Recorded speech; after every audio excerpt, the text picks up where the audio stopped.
12 साल से ये परिवार एक चीज से परेशान है। एक 12 साल पुरानी डील जिसमें एक बाप ने अपने बेटे की ही जान बचाने के लिए अपनी बेटी को इविल क्रीचर्स की भेंट चढ़ा दी। लेकिन जब ये डील पूरी नहीं हुई तो अगले 12 साल तक एक पूरा घर उसका खराब अंजाम भुगतता रहा। आज मैं आपको बताने वाला हूँ सिचिन 5 की पूरी कहानी। और दोस्तों, मैं आपको पहले ही बता दूं, इसकी एंडिंग आपको रुला देगी। तो चलिए अब बिना किसी देरी के चलते हैं सीधा एक्सप्लेनेशन की तरफ।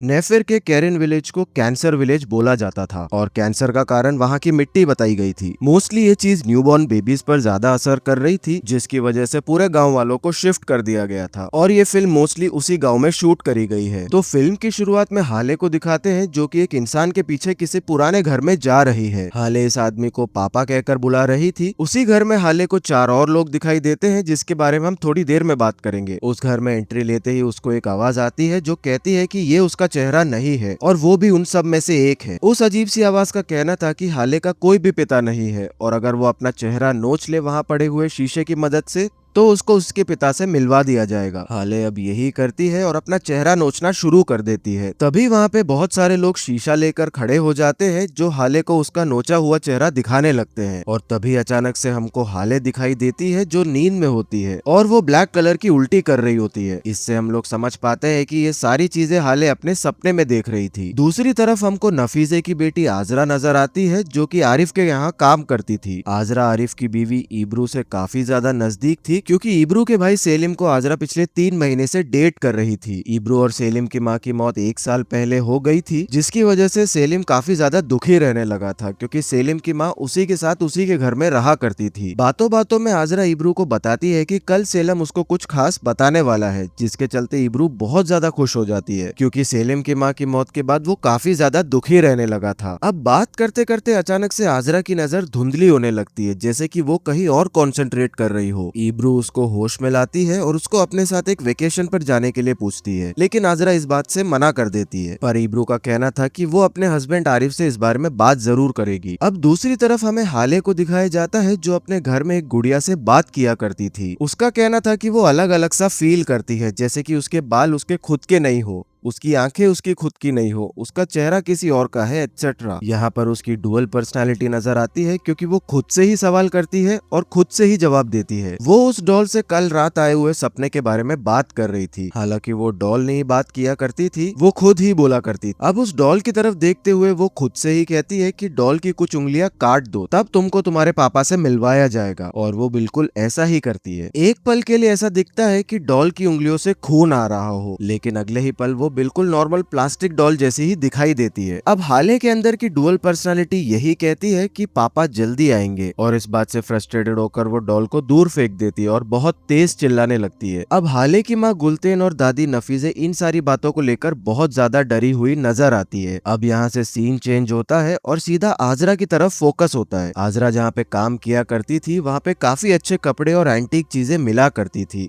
और इनका बिजनेस काफी अच्छा चल रहा था, क्योंकि ये चीजों को काफी रीजनेबल प्राइस पर बेचा करते थे। अब आजरा जहाँ पे काम किया करती थी उस जगह पर उसको सेलिम की एक डरावनी आकृति नजर आती है और देखने से ऐसा लगता है कि उसको किसी ने पोजेस कर लिया हो। वो शॉप के अंदर एक रूम में जाती है जहाँ पर उसको हाले का एक इविल रूप नजर आता है, जो उसको अपने शिकंजे में जकड़ रहा है। अब आजरा खुद को कहीं और ही पाती है और वहाँ पर कई सारे ऐसे डरावने क्रीचर्स उसको नजर आते हैं। एकदम से वो बेहोश हो जाती है और तभी वहाँ पर सिस्टर फातिमा आकर उसको बचा लेती है। होली प्रेयर्स करने के बाद आजरा थोड़ा अच्छा महसूस करती है। उसके बाद सिस्टर फातिमा उसे बताती है कि उस पर कोई बुरा साया है और कल वो उसे ठीक कर देगी। दूसरी तरफ सेलिम को अपने घर में उसकी माँ की फोटो कीड़ों से ढकी हुई नजर आती है, जिसको देखकर वो काफी ज्यादा घबरा जाता है। सेलिम सोचता है कि शायद टेंशन की वजह से ये सब हो रहा है, क्योंकि माँ की मौत के बाद वही था सबसे ज्यादा मोस्ट अफेक्टेड पर्सन। आजरा अब घर पहुंचती है और वहाँ पर उसके भाई और हाले के पिता जहीर के बारे में बात हो रही होती है। नफीजे यानी कि आजरा की माँ बस यही कहती है कि उसने बैग पैक किया और वो चला गया। असल में बहुत सालों पहले जहीर घर से चला गया था किसी हादसे के दौरान, और तभी से पूरा घर ठीक नहीं था। डुअल पर्सनैलिटी या कोई बुरी शक्ति का साया हो सकता है, लेकिन हाले की माँ गुलतेन भी ठीक नहीं रहती थी। आजरा के पिता का भी देहांत काफी समय पहले हो गया था और आजरा की माँ उसी हादसे के बाद से पागल हो गई थी। हाले घर में काफी दुखी रहा करती थी, लेकिन सिर्फ आजरा ही थी जिसके साथ वो थोड़ी बहुत बातचीत कर लिया करती थी। सो बेसिकली हाले अपनी आंटी आजरा से काफी ज्यादा क्लोज थी। अब आरिफ के यहाँ पर उसकी बीवी इब्रू को उसकी बेटी एलिफ के ऊपर बेड गिरता हुआ दिखता है और एलिफ ये भी कह रही होती है कि वो नहीं चाहती कि उसके अंकल आजरा से शादी करे, लेकिन ये सब उसका सिर्फ एक वहम था क्योंकि एलिफ तो जस्ट अभी वॉशरूम से बाहर निकल कर आती है। लेकिन स्ट्रेंज बात ये थी कि जिस एंगल पर इब्रू को एलिफ के ऊपर बेड गिरता हुआ नजर आया था उसी जगह पर कुछ मार्क्स थे, यानी कि कुछ रेड स्पॉट्स थे। अब फिर से सेलिम के घर में उसकी माँ और उसका पैरालाइज भाई नजर आता है जो कि बार बार एक ही चीज कह रहा था, आजरा से शादी मत करो नहीं तो उसका हाल भी उसके भाई जैसा हो जाएगा। यहाँ एक और इन्फॉर्मेशन निकल के आती है कि सेलिम का भाई पैरालाइज था और उसकी मौत बचपन में ही हो गई थी, जिसकी वजह से सेलिम थोड़ा खुश था। अब जिस कपड़े को सेलिम की माँ ने उसके सपने में पकड़ा हुआ था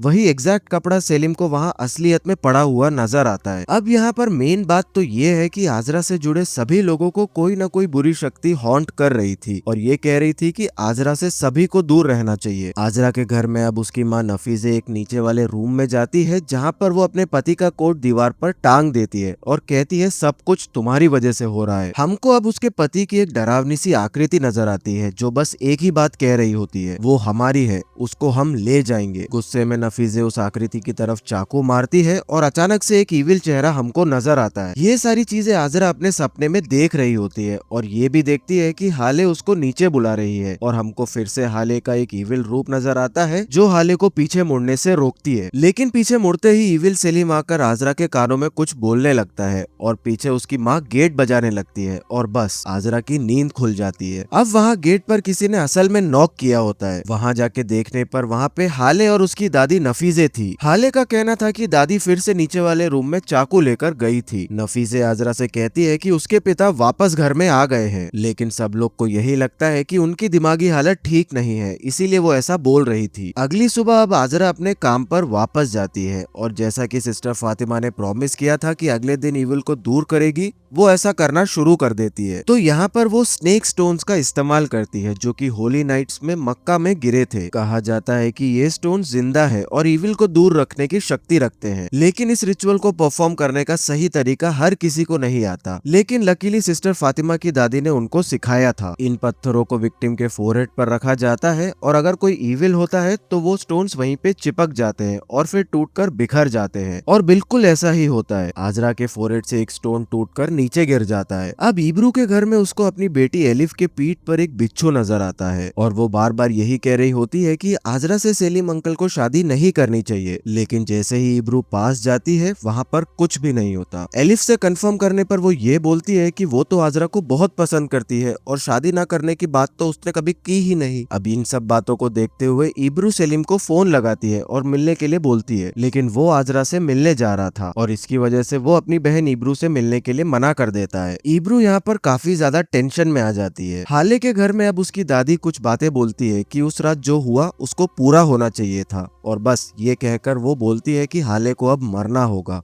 और वो तेल से भरी हुई प्लास्टिक बोतल एक केटल में पिघलाने लगती है ताकि वो हाले को मार सके। हाले जहाँ पर बैठी थी वहाँ पर वो खुद से ही बातें कर रही थी और वो कह रही थी कि उसकी आंटी उसको पसंद नहीं करती और उसकी दादी उसको मारना चाहती है, लेकिन वो इन सारी बातों पर विश्वास नहीं करती। अब उसके अंदर का जो इविल था उससे यही कहता है कि इस डॉल को अगर तुम जलाओगी तो इस बात का मैं सबूत दूंगी कि तुम्हारी दादी तुम्हें मारना चाहती है। बस तभी उसकी दादी पीछे से आकर उसके ऊपर गरम गरम तेल डाल देती है, लेकिन हाले उस जगह पर थी ही नहीं बल्कि थोड़ा सा आगे बैठी हुई थी। अब हाले का इविल रूप नफीजे को मारने लगती है और कहती है कि तुम फिर से उस चीज को नहीं रोक पाओगी। हाले ये सब देखती रहती है और उसके अंदर की आवाज ये कहती है कि देखो तुम्हारी दादी तुम्हें मारने आई थी और बस हाले फिर अपनी दादी को अपने साथ अपने घर में ले जाती है। अब दूसरी तरफ सेलिम आजरा को प्रपोज कर देता है और उसको एक रिंग देता है। आजरा काफी ज्यादा खुश थी, लेकिन वो सेलिम को अपना एक डार्क पास्ट बताती है कि उसके भाई जहीर ने उसके पिता को चाकू मारकर मार डाला था और 12 साल से वो लापता है। इसी के बाद से नफीजे पागल हो गई और उसकी भाभी गुलतेन का इमोशनल ब्रेकडाउन हो गया। जब जहीर भागा था तो उसको नहीं पता था कि गुलतेन यानी कि जहीर की बीवी प्रेग्नेंट थी, इसीलिए यहाँ पर वो ये नहीं समझ पा रहा था कि ज्यादा बेकार जिंदगी किसकी थी, उसकी या फिर हाले की। आजरा भी हाले से बहुत ज्यादा प्यार किया करती थी। अब सेलिम इन सब बातों को सुनकर उसे संभालता है। हाले घर में अपनी माँ गुलतेन से पूछती है कि क्या दादी उसको मारने का सोच सकती है, तो वो यही कहती है कभी भी नहीं। अब सेलिम आजरा को उसके घर पर ड्रॉप करता है और इस चीज को ऊपर खिड़की से हाले देख रही थी, जैसे कि वो हाले नहीं बल्कि कोई और ही है जो आजरा पर नजर रखे हुए थी। आजरा सेलिम के दी हुई रिंग को अपने पास छुपा कर रख लेती है क्योंकि उसने घर पर ये किसी को भी नहीं बताया था। हाले अपनी माँ के रूम में जाकर छुपने का नाटक करती है ताकि वो अपनी आंटी आजरा को बता सके कि वो अभी अभी सोकर उठकर उसके लिए ही आई है। वो पूछती है कि क्या वो उसी के साथ उसके रूम में सो सकती है और ऑब्वियसली आजरा हाँ बोल देती है। हमको अब इब्रू के घर का सीन दिखाया जाता है जहाँ पे कुछ इविल फोर्सेस आजरा के रूप में आकर इब्रू को डराती है और कहती है कि अगर सेलिम आजरा से दूर नहीं रहा तो उसकी बेटी एलिफ को मार दिया जाएगा। अब इस चीज से इब्रू बहुत ज्यादा डर जाती है और वो रोने लगती है। दूसरी तरफ सेलिम नींद में एक सपना देखता है कि उसने अपने खुद के ही शॉप में चोरी करी है और सारा गोल्ड और कैश एक नदी में फेंक आया है, लेकिन जब उसकी आंखें खुलती है तब उसके जूते गंदे होते हैं और सामने वही कपड़ा रखा रहता है जिसके अंदर उसने गोल्ड और कैश डाला था। अब आजरा को भी एक सपना आता है कि सेलिम के साथ उसके घर वाले कुछ कर रहे हैं और इविल हाले उस पर अटैक कर रही है, लेकिन अचानक से आजरा की नींद खुल जाती है और वो खुद को अपने माँ के रूप में पाती है। आजरा काफी ज्यादा डर जाती है क्योंकि स्नेक स्टोन से कुछ भी फायदा नहीं हुआ था। अगली सुबह सेलिम सीसीटीवी फुटेज अपने दोस्त सईद के साथ देखता है और उसने जो सपना देखा था वो एक्चुअली में हुआ था। उसने सच में सारा गोल्ड और कैश कहीं पर फेंक दिया था, लेकिन घबराने की बात तो ये है कि उसको कुछ भी याद नहीं। अब उसका दोस्त उसको एक होजा के पास जाने का सजेशन देता है क्योंकि उसको लगता है कि ये एक बैड ओमेन है। अब आजरा जहाँ पे काम करती थी वहाँ पर इब्रू आती है, लेकिन वो आजरा से दूरी बनाए रखती है और उससे बात नहीं करती, जिससे आजरा को काफी बुरा लगता है। दूसरी तरफ हाले अपने घर में अपने पापा और दादाजी की तस्वीर देखते हुए अपनी माँ से सवाल करती है कि अगर मेरे पिता को पता होता कि मैं पैदा होने वाली हूँ तो क्या वो मुझे छोड़कर जाते। तो उसकी माँ का कहना था कि कभी भी नहीं जाते, लेकिन उनको पता ही नहीं था। अब यहाँ पर ना तो हाले के दादाजी ने उसको देखा था और ना ही उसके पिता ने। अब यहाँ पर उसकी माँ रूम से बाहर चली जाती है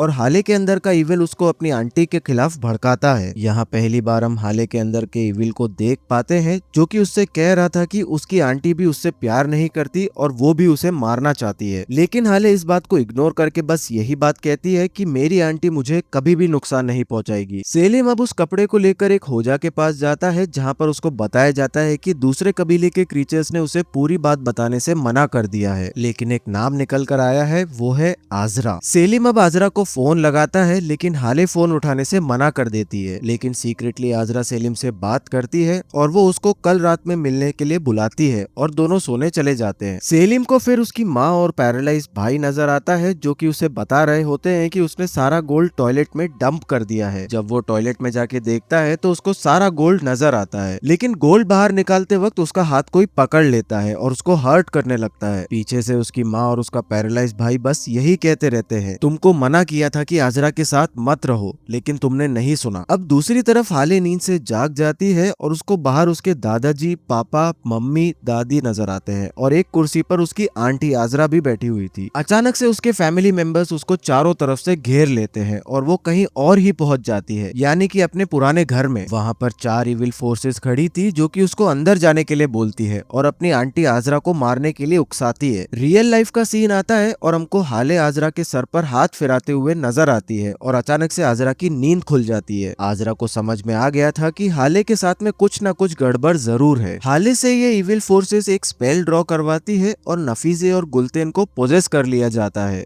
और ये स्पेल दिखाकर वो यही बोलती है इसको पूरा करना होगा, नहीं तो वो भी जहीर की तरह गायब हो जाएगी। सेलिम यहाँ पर ना तो अपनी बहन का फोन अटेंड करता है और ना ही आजरा का। आजरा शॉप में फिर से इविल से पोजेस हो जाती है और उसे काफी भयानक चीजें नजर आती है, जिसके चलते वो मस्जिद में जाती है और भगवान से मदद मांगती है। वो काफी ज्यादा फरियाद अल्लाह से करती है और अल्लाह आजरा की दुआ कबूल कर लेते हैं। अब इब्रू सीधा सेलिम के घर पर जाती है जहाँ पर उसको सेलिम पैरालाइज नजर आता है और वो काफी ज्यादा परेशान हो जाती है। सेलिम का एक हाथ काफी बुरी तरह से डैमेज हो चुका था और उसका शरीर पूरा का पूरा नीला पड़ चुका था। दूसरी तरफ हाले अपनी डॉल का फेस काट देती है क्योंकि उसके अंदर के इविल ने कहा था अगर उसने ऐसा किया तो उसके पापा आएंगे, और ठीक ऐसा ही होता है। घर में जहीर वापस आ चुका था। आजरा घर में वापस आती है और उसका भाई जहीर उसको बंदी बना लेता है। नफीजे को दिए जाने वाला नींद का इंजेक्शन अब आजरा को दे दिया जाता है ताकि वो कुछ ना कर पाए। पूरे घर को अब इन दूसरी दुनियाओं के क्रीचर्स ने अपने काबू में कर लिया था और मैं इनको अनकॉन्शियस माइंड के क्रीचर्स मानता हूँ। तो दोस्तों यहाँ पर खुलता है मूवी का असली ट्विस्ट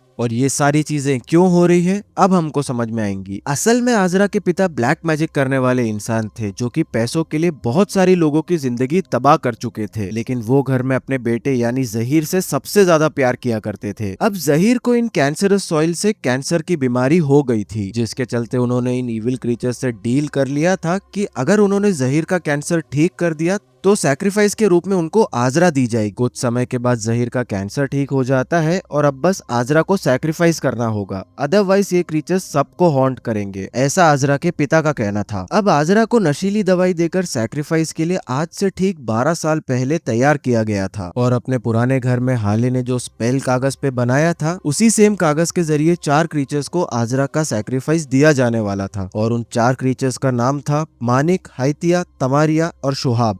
रिचुअल शुरू होता है और जहीर और आजरा को एक कुर्सी पर बैठाकर साथ में बांध दिया जाता है, मतलब कि एक तरफ ठीक होने वाला व्यक्ति और दूसरी तरफ सैक्रिफाइस होने वाला व्यक्ति। अब जब रिचुअल पूरे जोर शोर पर था तभी नफीजे अचानक से रिचुअल रोक देती है और अपने पति को चाकू से मार देती है। जी हाँ दोस्तों, आजरा को अब तक लगता था कि उसके भाई ने अपने पापा को मारा था, लेकिन ऐसा नहीं है। असल में नफीजे ने अपने पति को मारा था। रिचुअल वहीं पे रुक जाता है और जहीर को ये क्रीचर्स अपने काबू में कर लेते हैं और घर से भगा ले गए थे, क्योंकि उन्होंने ही जहीर को ठीक किया था और डील पूरा ना होने पर जहीर को ही अपने साथ ले गए और इसके बाद डर के मारे ये लोग पुराने घर को छोड़कर नए घर में आ गए थे। लेकिन इन क्रीचर्स की हॉन्टिंग तब से ही इनके साथ चलती आ रही है। इन्होंने हाले का बड़े होने का इंतजार किया। अब यहाँ पे हाले की अपीयरेंस इसीलिए भी सबसे अलग थी क्योंकि क्रीचर्स ने बचपन में ही उसे अपने काबू में कर लिया था। अभी तक जो भी इनके साथ हो रहा था वो इसीलिए ही हो रहा था क्योंकि आरजा को सैक्रिफाइस नहीं किया गया। हाले को भी इन क्रीचर्स ने बचपन से ही अपने काबू में करके रखा था क्योंकि डील पूरी नहीं हुई थी। हाले को ये क्रीचर्स कहती है कि अपनी आंटी मतलब आजरा को मारो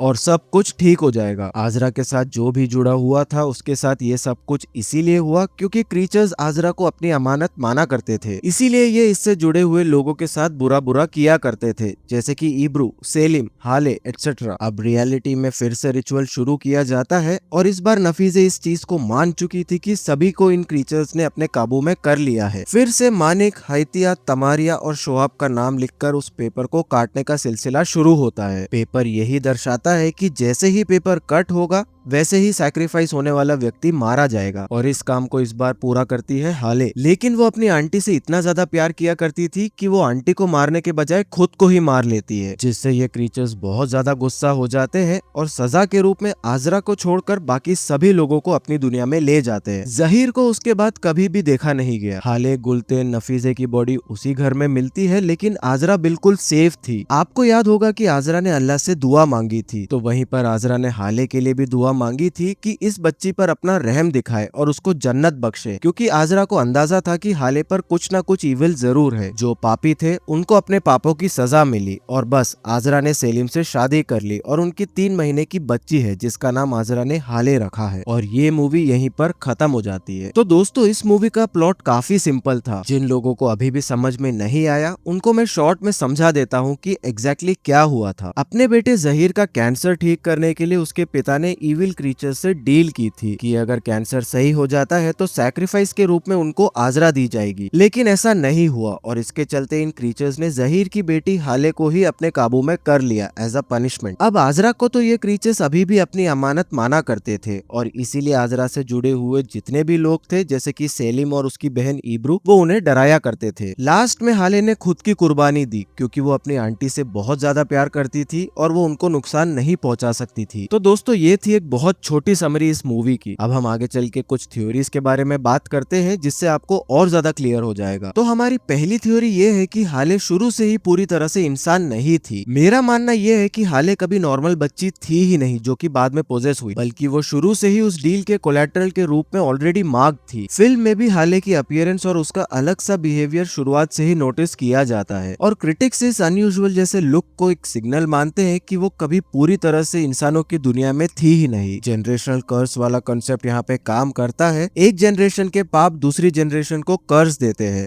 और हाले बस अपनी फैमिली के पुराने गुनाहों की इनोसेंट विक्टिम। इसीलिए एंड में उसका खुद की कुर्बानी देना एक ट्विस्ट नहीं है, ये तो बस उस लूप को क्लोज कर रहा है जो उसके पैदा होने से पहले ही लिखा गया था। अब दोस्तों मूवी का जो सेकेंड हाफ था वो एक ग्रुप हेलुसिनेशन था, रियलिटी नहीं। ये सबसे पॉपुलर फैन थ्योरी है जो हॉरर फोरम्स और रिकैप पेजेस पर डिस्कस होती है कि मूवी के सेकेंड हाफ में जो भी कुछ होता है, जैसे कि सेलिम का पैरालाइज्ड होना, इब्रू का स्कॉर्पियन वाला विश, आजरा की कैप्टिविटी का कुछ हिस्सा, ये सब लिटरली नहीं हो रहा था। ये एक शेयर्ड हेलुसिनेशन थी जो जिन ने पूरी फैमिली के साथ नाइट ऑफ पेमेंट के पार्ट के रूप में फीड कर रहे थे। क्लाइमैक्स में ये रिवील होता है कि सेकेंड हाफ में जो दिखाया गया था उसमें से ज्यादा हिस्सा जिन इंड्यूस्ड हेलुसिनेशन था, और इसीलिए फैंस कहते हैं कि एंडिंग इतनी कंफ्यूजिंग लगी उनको, क्योंकि शायद डायरेक्टर चाहते थे कि ऑडियंस भी वही कंफ्यूजन फील करे जो कैरेक्टर्स फील कर रहे थे। अब आप लोग को एक बोनस फैक्ट बताता हूँ, वो कैंसर विलेज वाली बैक स्टोरी जिससे अपन ने ये वीडियो शुरू किया था वो रियल लाइफ में भी एग्जिस्ट करती है। ये एक तस्कोय नाम का गांव है नेव शहर के पास, जहाँ पे अर्ली डेथ्स का कारण असल में एरियोनाइट नाम का एक मिनरल निकलता है जो एस्बेस्टोस जैसा दिखता है और मेसेथेलियोमा जैसा कैंसर कॉज करता है। ये मूवी कर्स नहीं साइंस बताती है। तो दोस्तों ये थी सिचिन 5 की पूरी कहानी और कुछ थ्योरीज के बारे में भी हम लोग ने बात किया। अगर आप लोग को इस मूवी से रिलेटेड कुछ भी डाउट आता है तो आप लोग कमेंट सेक्शन में जरूर बता सकते हो। Also apart from my theory, अगर आप लोग के पास खुद की कोई थ्योरी है तो आप लोग उसको भी कमेंट सेक्शन में लिख सकते हो, हम लोग डिस्कस करेंगे। और अगर आप लोग ने इस मूवी फ्रेंचाइजी के शुरुआत के पार्ट 4 नहीं देखे हैं तो आप लोग को डिस्क्रिप्शन में लिंक मिल जाएगा, आप लोग शुरुआत के चारों पार्ट देखना, तब आप लोग को ये मूवी और ज्यादा अच्छे से समझ में आएगी। तो दोस्तों मिलते हैं हमारे नेक्स्ट वीडियो एक्सप्लेनेशन में, तब तक के लिए स्टे स्पूकी।